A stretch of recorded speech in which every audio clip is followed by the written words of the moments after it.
Hello guys and welcome to the Illuminate Yourself Podcast. This is episode 1. In case you guys don't know who I am, my name's Ismail. I grew my brand, Illuminate Yourself, see it here, the logo, IOI, to 14,000 followers on Instagram and TikTok. I had people like Conor McGregor, Dustin Poirier, Reese Lightning, Khabib interact with my posts, repost them, XYZ, basically making edits. So it was just the logical next step to start a podcast covering topics that I don't think get covered enough. So this podcast is really for aspiring athletes, people that are currently athletes, and anyone that's basically interested in sports. But we won't just be covering, the cliche topics of high performance, what it takes to make a great athlete, because a lot of those things people already know. We're going to go into the topics like the marketing side of sports, the financial side of sports, the recovery, the mentality, the mindset. I know some of these do sound cliche, but some of them, they're not talked about enough and they're not delved into enough as well.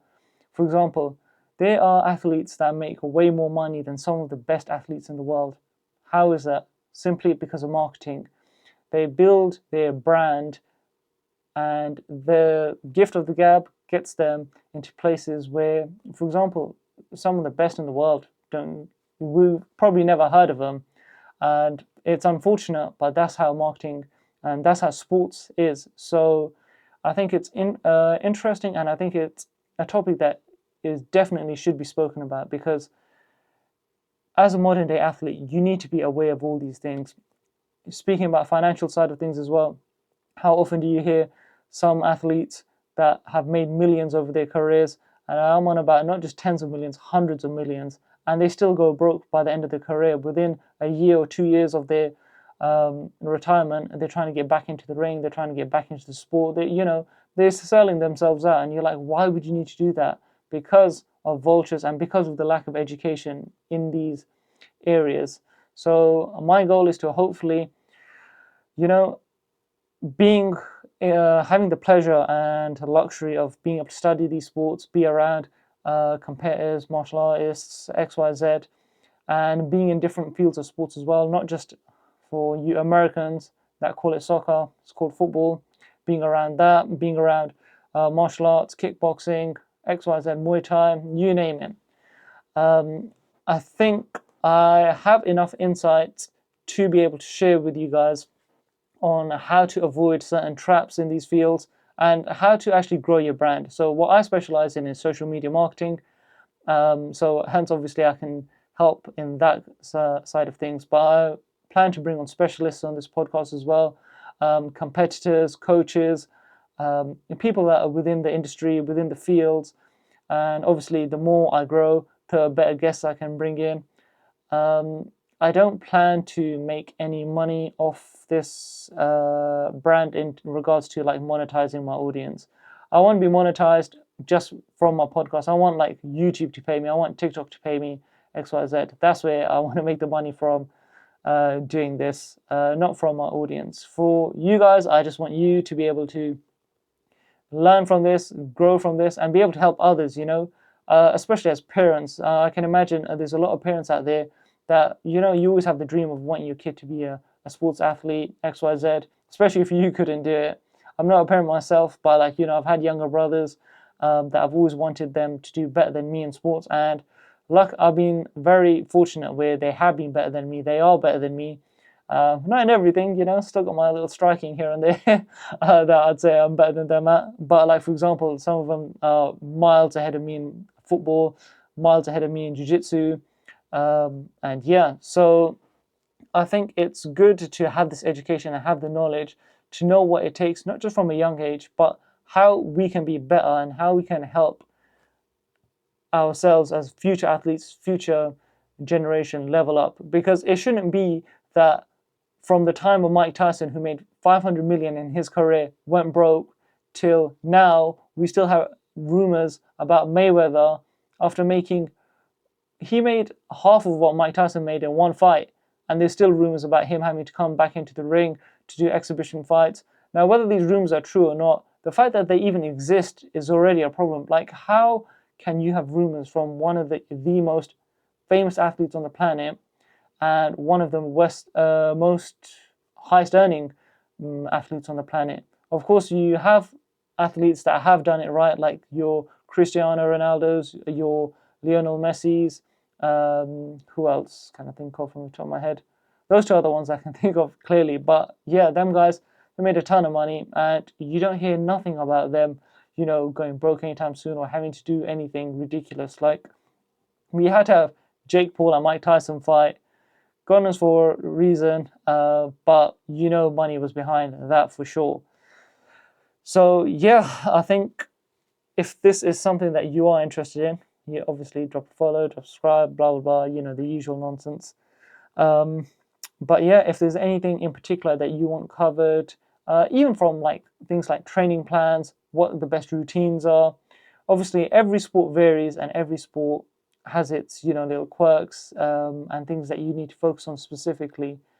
But the principles of winning have always been the same. And it's quite interesting that people still make this mistake. They try to do too many things at once and don't focus on the things that matter. Like, of course, I can tell you about discipline. Of course, I can tell you about consistency. But those are things you already know. But because they're hard, that's why you don't want to do them. And you know what? One of the traps I always find that a lot of, especially MMA athletes, fall into is they'll start MMA, they'll start doing, a sport, but they'll do 2-3 sports at one time. And these are people that have never done any sports in their life. They have no experience, or they might have a little bit of background, and they're like, you know what, we want to get into the UFC, we want to get into these competitions, XYZ, so we need to do everything. And it baffles my mind when you've seen throughout history the best individuals have always been the ones that have focused on one thing and one thing only. You look at Alex Pereira. Alex Pereira came to the UFC and cleared out 2 divisions with ease. And how did you do that? Because he was so much better than everyone else at one particular thing. Same thing with Israel Adesanya. Their striking was way better than everyone else. It wasn't that they were better than everyone else at everything. No, they were better. They had one specific skill set. They were like, this is what I'm good at. And in fact, this is what I'm great at. And this is what I'm going to use because this is my advantage over the other person. But guess what? I know like people get into these little petty debates about, oh, but MMA is the best base, or you get to learn everything, a bit of this, that, the other. Yeah, guess what? You learn a bit of everything and you're good at none of it.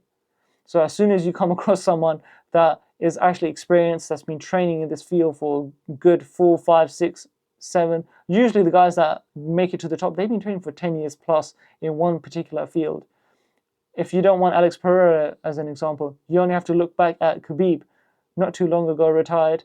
What made him so good? Was it the fact that he was, good at MMA, that he was good at everything? No, it's because he was so much better than everyone else at wrestling. And it's not like he knew some secret techniques or he knew a wrestling style that no one's ever heard of.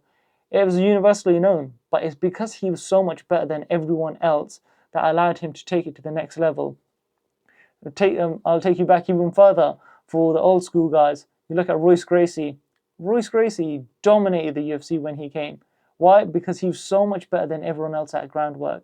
And I know now everyone's like, oh, but everyone's on the same level playing field.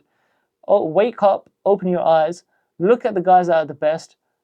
They are the best because they dominate people in so many different areas. Look at Conor McGregor. When his rise came, he was so much better at striking than everyone else.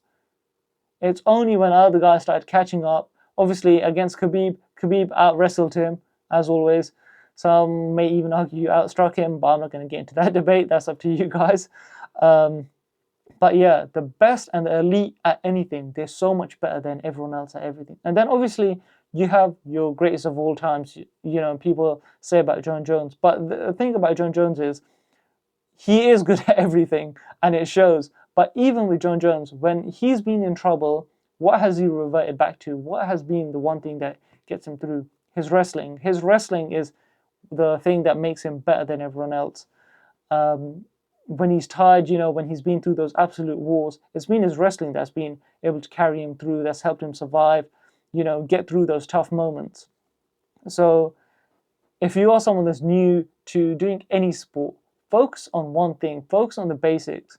And once you get good at it, firstly, you'll never get good at it. You'll realize after a year, actually, this takes a lot of work, this takes a lot of time. I need to spend X amount of time, X amount of days practicing these type of things before I can even move on to the next one. For example, I have trained striking for nearly 15 years, karate in particular, and I am still nowhere near the level I'd like to be. But after I got my black belt, I carried on training. So I got my black belt in 2018. It's 2025 now. I've still been training consistently, and of course my level has gone up slowly. But now I'm at the stage where I can incorporate jiu-jitsu because I've practiced my fundamentals so much. I know what it takes to be at this level. I know what the level is required. I know what I need to do to get to the next level.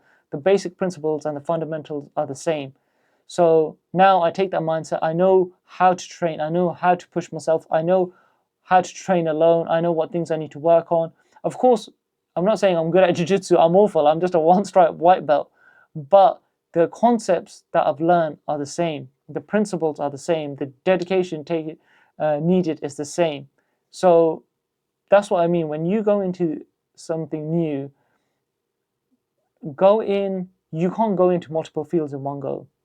Because I'm telling you, no matter how much you think you're training, how consistent you are, you will never be as good as someone in one particular area. And I know everyone's like, oh, but MMA is like this golden martial art where you get to mix it all up and it shows how good you really are.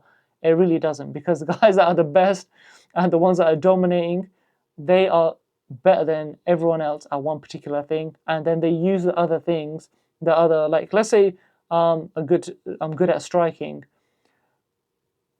So once I've got my striking to a level, I continue working on my striking, but then I'll start incorporating things from other sports. I might start learning. I might have my favorite jiu-jitsu submission. I might have my favorite judo throw that I might incorporate. I might have my favorite escape, takedown, defense, XYZ. So you start incorporating specific techniques. Oh, I might throw a feint.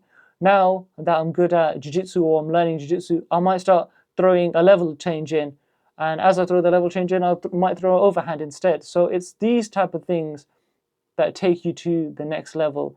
And that's what the smart athletes do. It is really a brain game. Everyone thinks, oh, it's about, how tough you are. But all the best athletes tell you, it's nothing to do with how strong you are, how tough you are. Of course, your heart plays a part, XYZ, but it really is your brain. Your brain is what takes you from good to great.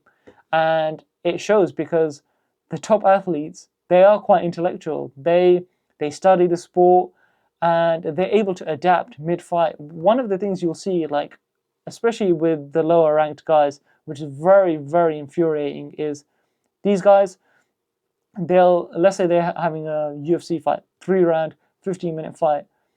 They're getting battered in one department and you're like, why are you not changing? Why are you not adapting? And granted, it is difficult when you're getting punched in the face or you're getting pummeled or whatever. But you look at the elite guys, they make changes mid-round, mid-fight, make adjustments, they calculate. Who's a good example? Canelo is a perfect example. And not even Canelo, Bivol as well. These guys, they'll, start off a bit slow, they'll calculate what your opponent's like, see where the flinches are, see okay, this guy's good at this, now I'll adapt, I'll do this, I'll do that. And the guys that are really, really good, they're also able to implement their game as well as adapt to certain situations. So let's say certain techniques aren't working. This guy, he's really good at blocking your first, second move. So what do? Instead of throwing one feint, you throw a double feint and then you throw your third and you catch them off guard. That's what the elite level guys do. And you don't have to take my word for it, by the way, guys. You can watch these fights and you'll see the best, they always adapt. You see Khabib, Conor McGregor, I always refer back to that fight, one of the best fights, and probably because I watched it recently with no commentary, I would definitely recommend you check that out. But yeah, you see, obviously, he starts off with his wrestling, gets confident, throws in some striking, works well for him. But what you guys don't see is the seeds that he's planted in Conor McGregor's head. After he throws that overhand, of course, Conor McGregor recovers and he's throwing his knees. But now, Conor McGregor has to think about, okay, this guy could be throwing a punch anytime. And guess what happens? Khabib fakes to go, gets the takedown. And it's the all psychology, the mentality. And those are the seeds that you see the top level guys plant. Take it away from UFC, take it away from MMA. You look at football, you look at Messi. Messi, of course, again, considered one of the greatest of all time, or for many people, the greatest of all time. Not just because he's dominated every single aspect of football you could possibly think of, but he's also been able to do the same thing over and over, and no one's been able to stop him, because he's literally able to outthink him, and he's perfected this skill to such a level that even if you wanted to, even if you know what he's going to do, you still can't stop it. That's the difference between, the good guys, the great guys, and that is the difference between winning and losing for some people as well.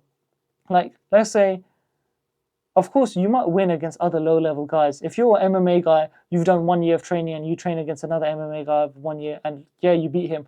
Well done. You beat someone else with the same level of experience as you, who's also just as awful as you. Because, unfortunately, no one good is ever good at everything. You have to specialize, or you have to learn one thing properly. You need to know how to learn. A majority of people, when you learn or get into a sport, you don't know how to train. You don't know how to recover. You don't know how to do the skills. You don't know the amount of time it takes to better those skills. So I'll leave you with this. If you are planning to get into martial arts, or if you are someone that's an athlete and you want to improve, you want to grow, pick one thing, go with it, practice it, and after a year, look back and see how much you still have to learn. Once you realize how much you have to learn, then you'll truly see what sports is all about and how much work there is to do. Most people, they fail at consistency. They fail at the first hurdle, and the first hurdle is just turning up. Just turn up consistently. You pick your days. Let's say you want to train Mondays, Fridays. That's what days your classes are. You train every single Monday and Friday possible, no matter how your feelings do not get involved in these situations. And guess what? If you're unwell, or you've got an injury, you still go down on those days and you just watch. Just watch so you can pick something up. I'm not saying you can get better via osmosis, but sometimes you learn a lot just by watching. And then you learn, watch, learn, and try implementing it when you're back. Or keep your, faculties sharp. But that's how you build discipline and consistency in the first place, is you pick what you want to do and you go all the way in. I hope you guys enjoyed this first episode. Of course, they will get better and better. This is the first episode, and it is like I'd say a warm-up and a small introduction. If there's any topics you want to see covered, if there's any particular guests you want me to try bring on, let me know and I'll do my best. I hope you enjoyed the episode, and I'll catch you guys soon.